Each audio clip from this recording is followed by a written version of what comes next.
بسم اللہ الرحمن الرحیم۔ حضرت محمد صلی اللہ علیہ وآلہ وسلم کی افطاری، یہ واقعہ سن کر آپ کی آنکھوں میں آنسو آ جائیں گے۔ حضرت عائشہ رضی اللہ تعالی عنہ سے روایت ہے کہ رسول اللہ صلی اللہ علیہ وآلہ وسلم اکثر افطاری میں تربوز کو کھجوروں کے ساتھ بسم اللہ الرحمن الرحیم۔ رمضان المبارک کے ماہ سعید میں حضور اکرم صلی اللہ علیہ وآلہ وسلم کی معمولات، عبادات اور ریاضت میں عام دنوں کی نسبت کافی اضافہ ہو جاتا ہے۔ اس مہینے میں اللہ تعالیٰ کی خشیت اور محبت اپنے عروج پر ہوتی۔ اسی شوق اور محبت میں آپ صلی اللہ علیہ وآلہ وسلم راتوں کے قیام کو بھی بڑھا دیتے۔ حضور نبی کریم صلی اللہ علیہ وآلہ وسلم کے انہی معمولات کا ذکر کیا جاتا ہے تاکہ ہم بھی حضور کریم صلی اللہ علیہ وآلہ وسلم کی اسوہ حسنہ پر عمل کر کے اس مہینے کی سعادتوں اور برکتوں کو لوٹ سکیں۔ حضور نبی کریم صلی اللہ علیہ وآلہ وسلم رمضان المبارک سے اتنی زیادہ محبت فرمایا کرتے تھے کہ اس کے پانی کی دعا اکثر کیا کرتے تھے، اور رمضان المبارک کا اہتمام ماہ شعبان میں ہی روزوں کی کثرت کے ساتھ ہو جایا کرتا تھا۔ حضور نبی کریم صلی اللہ علیہ وآلہ وسلم اس مبارک مہینے کو خوش آمدید کہہ کر استقبال کرتے ہیں۔ حضور نبی کریم صلی اللہ علیہ وآلہ وسلم سوالیہ کے ذریعے صحابہ کرام سے رمضان المبارک کے استقبال کے بارے میں پوچھ کر اس مہینے کی برکت کو مزید واضح کیا۔ جب رمضان المبارک کا مہینہ عطا ہوا تو نبی کریم صلی اللہ علیہ وآلہ وسلم صحابہ کرام سے دریافت کرتے، تم کس کا استقبال کر رہے ہو اور تمہارا استقبال کون کر رہا ہے؟ یہ الفاظ آپ نے 3 دفعہ فرمائے۔ اس پر حضرت عمر رضی اللہ تعالی عنہ نے فرمایا، یا رسول اللہ صلی اللہ علیہ وآلہ وسلم، کیا کوئی ایسی وحی اترنے والی ہے یا کسی دشمن سے جنگ ہونے والی ہے؟ حضور صلی اللہ علیہ وآلہ وسلم نے فرمایا، نہیں، ایسی کوئی بات نہیں ہے۔ پھر آپ صلی اللہ علیہ وآلہ وسلم نے فرمایا، تم رمضان کا استقبال کر رہے ہو جس کی پہلی رات تمام اہل قبلہ کو معاف کر دیا جاتا ہے۔ ام المومنین حضرت عائشہ رضی اللہ تعالی عنہا یہ بتا رہی ہیں کہ حمزہ بن عمرو الاسلمہ رضی اللہ تعالی عنہ نے آپ صلی اللہ علیہ وآلہ وسلم سے یہ پوچھا کہ کیا میں سفر میں روزے رکھوں؟ آپ صلی اللہ علیہ وآلہ وسلم نے انہیں اختیار دیا کہ اگر چاہو تو روزہ رکھو اور اگر چاہو تو روزہ نہ رکھو۔ یہاں پر روزہ سے مراد فرض روزہ ہے، اس لیے آپ صلی اللہ علیہ وآلہ وسلم کا فرمان یہ ہے کہ اللہ تعالیٰ کی طرف سے رخصت ہے۔ اس سے یہ معلوم ہوتا ہے کہ حمزہ رضی اللہ تعالیٰ عنہ کا یہ سوال فرض روزوں کے بارے میں تھا۔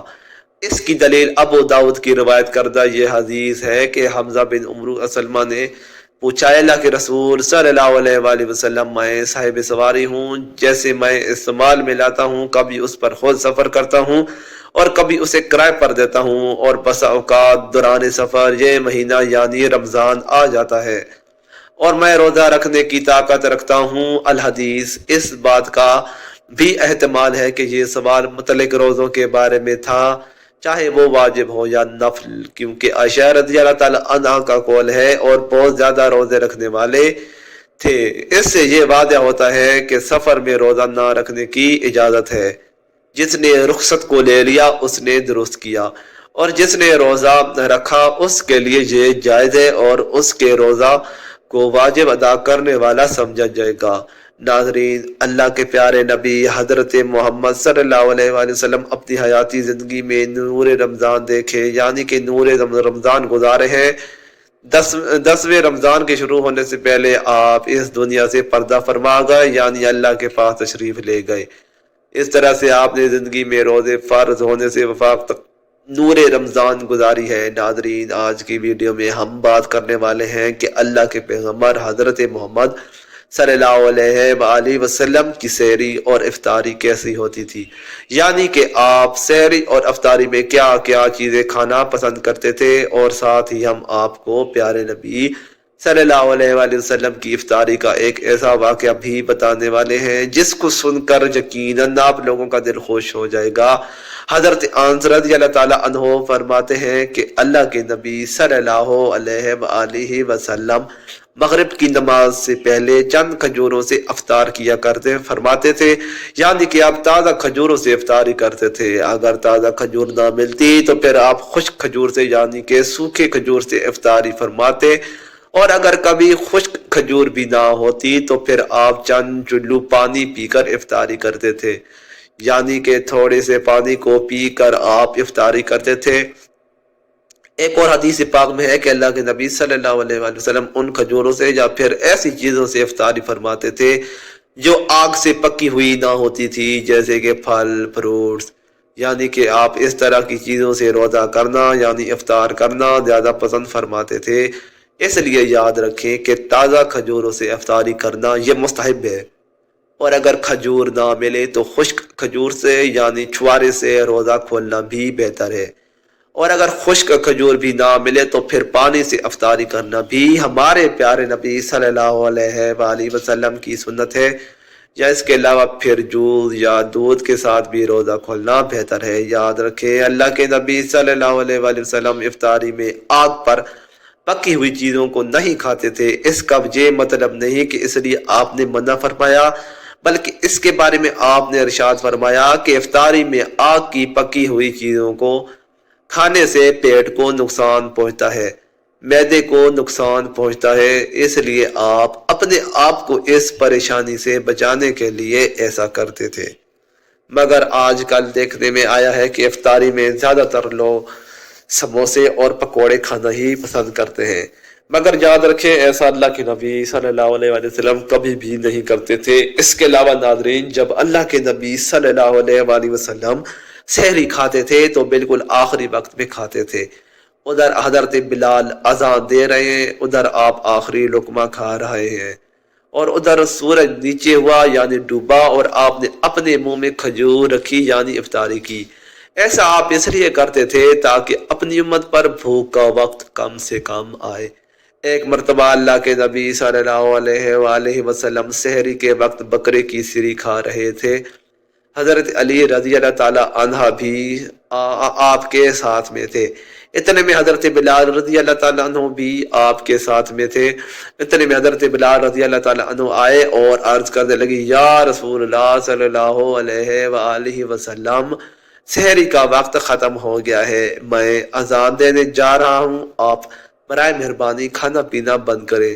اور یہ کہہ کر حضرت بلال اذان دینے چلے گئے اور اذان دینے کی تیاری کرنے لگے۔ اتنے میں حضرت بلال کو خیال آیا کہ پتہ نہیں میرے نبی نے کھانا پینا بند کیا ہے یا نہیں، اس لیے حضرت بلال رضی اللہ تعالیٰ عنہ واپس آ گئے اور آ کر دیکھا کہ ابھی بھی اللہ کے نبی سحری کھا رہے تھے۔ یہ دیکھ کر حضرت بلال نے کہا، یا رسول اللہ، اللہ کی قسم سحری کا وقت ہو گیا ہے، صبح ہو گئی ہے۔ تو یہ سن کر آپ صلی اللہ علیہ وآلہ وسلم نے اپنے ہاتھ نیچے کر لیے اور کہنے لگے، اے بلال، ابھی وقت باقی تھا لیکن تیری قسم کھانے پر اللہ نے اس کو پہلے ہی نکال دیا کہ تیری قسم کہیں جھوٹی نہ پڑ جائے۔ پھر علی رضی اللہ تعالیٰ عنہ نے فرمایا، اگر بلال قسم نہ کھا دے تو جب تک میرے نبی صلی اللہ علیہ وآلہ وسلم کھاتے رہتے تب تک صبح صادق نہ ہوتی۔ اب ناظرین کو آپ کو ان 10 چیزوں کے بارے میں بتاتے ہیں جن کو اللہ کے پیارے نبی صلی اللہ علیہ وآلہ وسلم بہت پسند فرماتے تھے اور ان کو شوق کے ساتھ تناول فرمایا کرتے تھے۔ یاد رکھیں کہ اللہ کے پیارے نبی صلی اللہ علیہ وآلہ وسلم کا کھانا پینا بہت ہی سادہ تھا۔ شہد زیتون کا تیل اور کدو تو آپ بہت شوق سے کھاتے تھے۔ آپ اپنے منہ اور دانتوں کا بہت خیال رکھتے تھے، اسی وجہ سے آپ کچا پیاز اور لہسن کبھی نہیں کھاتے تھے۔ آپ پیاز اور لہسن کو ان کی بدبو کی وجہ سے ناپسند فرماتے تھے۔ یاد رکھیں اللہ کے رسول صلی اللہ علیہ وآلہ وسلم کو اگر کوئی چیز یا کھانا ناپسند ہوتا تو آپ اس کو چھوڑ دیتے تھے، یعنی اس کو نہیں کھاتے تھے، مگر اس چیز کو آپ برا نہیں کہتے تھے۔ حدیث پاک میں ہے کہ اللہ کے نبی صلی اللہ علیہ وآلہ وسلم کی عادت کہ آپ کو جس قسم کا بھی کھانا مل جاتا آپ اس کو تناول فرما لیتے تھے، یعنی کہ وہ تمام کھانے جو خدا نے حلال کیے ہیں اس کو تناول فرما لیتے تھے، مگر یہ 10 چیزیں اللہ کے نبی کو بہت زیادہ پسند تھی، ان کو آپ بڑے شوق کے ساتھ تناول فرماتے تھے۔ نمبر 1، کھجور۔ ناظرین، اللہ کے پیارے رسول صلی اللہ علیہ وآلہ وسلم کو کھجور بہت زیادہ پسند تھی۔ آپ چند کھجوروں سے افطاری فرماتے تھے، یعنی کہ تازہ کھجوروں سے افطار کرتے تھے۔ اگر تازہ کھجور نہ ملتی تو پھر آپ خشک کھجوروں سے افطاری کرتے تھے، اگر خشک کھجور بھی نہ ملتی تو پھر آپ پانی سے افطاری کرتے تھے۔ کھجوروں میں آپ کو سب سے زیادہ عجوہ کھجور زیادہ پسند تھی۔ آپ صلی اللہ علیہ وآلہ وسلم نے فرمایا، جس گھر میں کھجوریں ہوتی ہیں اس گھر میں کبھی فاقہ نہیں ہوتا۔ نمبر 2، انگور۔ اللہ کے نبی صلی اللہ علیہ وآلہ وسلم کو انگور کھانا بھی بہت زیادہ پسند تھا، یعنی کہ آپ انگور کو بہت زیادہ شوق سے کھاتے تھے۔ کیونکہ انسانی صحت کے لیے یہ بھی ایک بہت فائدہ مند پھل ہے۔ نمبر 3 انار۔ اللہ کے نبی صلی اللہ علیہ وآلہ وسلم کو انار کھانا بھی بہت زیادہ پسند تھا اور آپ انار کو بڑے شوق کے ساتھ کھاتے تھے۔ آپ صلی اللہ علیہ وآلہ وسلم نے فرمایا کہ انار جنت کے پھلوں میں سے ایک پھل ہے۔